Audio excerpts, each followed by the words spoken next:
so many men who are in this self-improvement industry that I'm in, they have completely unrealistic expectations for their future wife. Like, we talk about how so many women have really stupid expectations, right? Like 6 figures, 6 feet, a Lamborghini, all these stupid things. But how are we any different? Like, you probably have the same ideas. Like, some of you guys are just out here saying, oh, my future wife, she can never have touched a phone in her life. She would have never had social media before. She would have never watched TikTok or YouTube or anything like that before.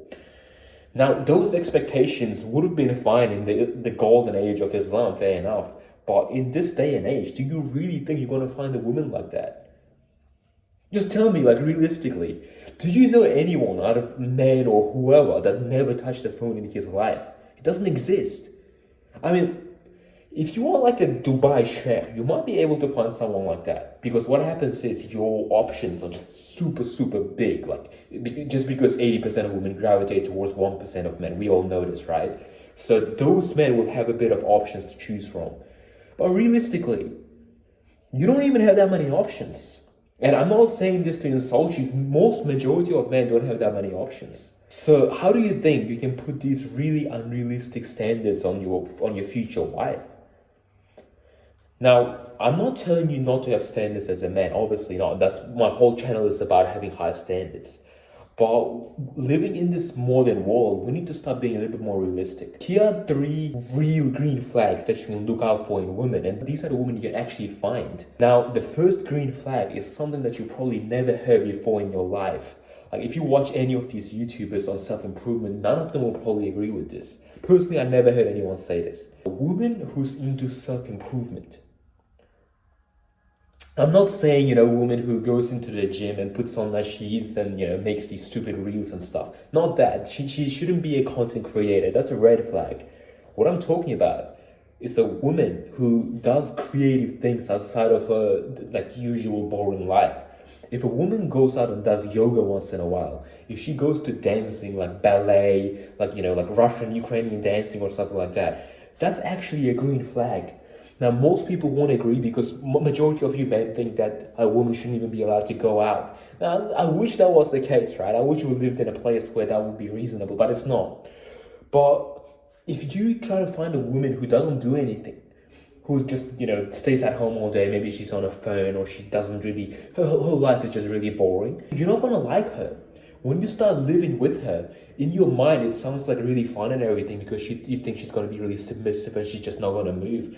But you're an ambitious man, like you probably are if you're watching my videos, and your woman is just some wimp who just stays at home, is on her phone, like she doesn't want to go out and do activities, she doesn't want to go out and hang out, she doesn't even want to go for a walk in the park. Bro, you're not going to like her. On top of that, she's going to become a burden in your life because she's going to be complaining about everything 24/7. She's going to be like, oh my God, why do you have to walk so far? Why do you have to go to the airport? If you try to say you're taking her to a nice trip, right? She's going to be complaining all the way because she's mentally weak. You can't afford to be with a woman like that if you're a man on self-improvement. The woman you're going to marry has to at least be somewhat into things like yoga or dancing or something creative. Now, the second green flag that I came up with is also something that nobody will ever talk about.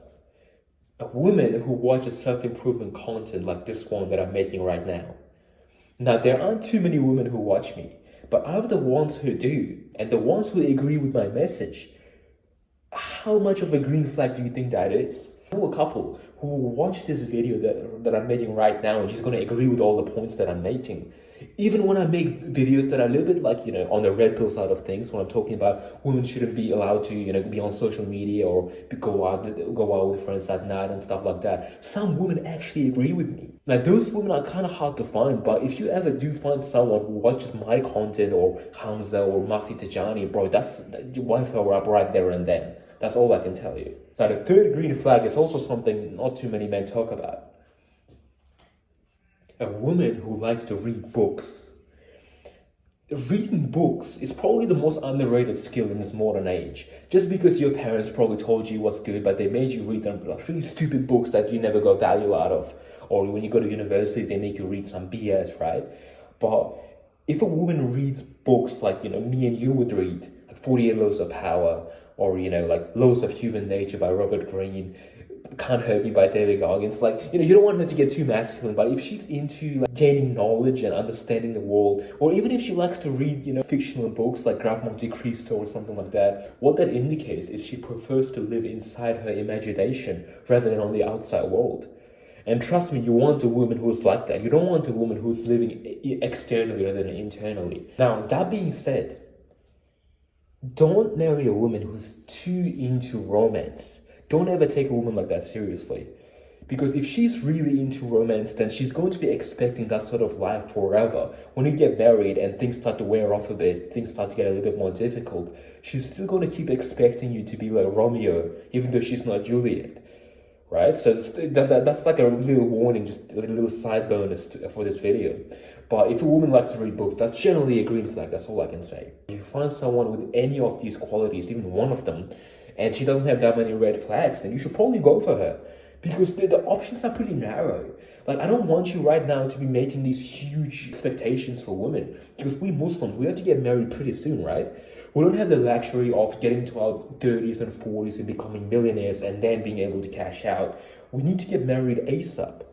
The good news is, though, that you can technically get married again. So essentially, if you get married to a woman that's around like our standard right now, it's like not too, like niqabi, like doesn't go out, no social media, but she's still a very good woman. She's still a very good partner to have. You can get married to her when you're like 18 or 20 and whatnot. And then maybe like later on, if you get to like, if you really not want another partner, if you're that type of guy, maybe when you're like 30 and you become a millionaire, when you watch these self-improvement content and you've upgraded yourself and you have many, many options, then you can go and get yourself another wife for it. That's completely halal. There's nothing wrong with that. But for the time being, I want you to stop having these crazy expectations. That's the main message that I want you to get from this video.